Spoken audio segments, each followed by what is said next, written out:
Hey guys, Nick Hutchinson with MarineMax Clearwater here. Today I've got a 2019 Boston Whaler 285 Conquest I want to go through with you. Starting at the stern, we've got twin Mercury Verado 250s on the back, which is going to get this thing up and rolling and give you fantastic fuel economy for such a big boat. Well, let's jump up on side and see what the rest looks like. On board, we've got convertible seating, both on the port side as well as aft. When they're folded up, they all become knee bolsters for fishing.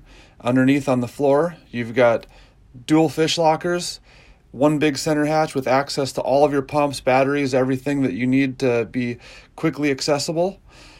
Moving forward, we've got another convertible seat here that can be used either as a sun lounger on the port or two individual seats forward and aft.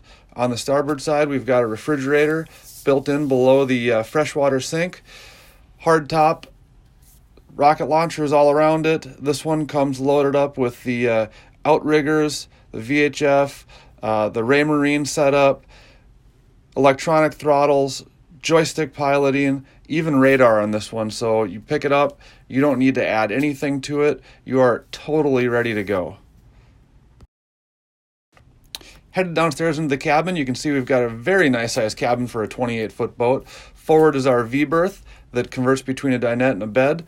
On our port side, we've got a microwave, stovetop, and yet another fridge. Moving into the bathroom, we've got our third sink on the boat, and this head is actually a full wet head, so you can use it to take a shower and everything in there.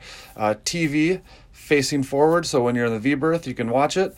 And then finally, to our aft in the mid cabin, we've got another nice sized bed that sleeps two very comfortably. If you guys have any questions, please give me a call. My phone number is right here. Call, text, email anytime. Thanks.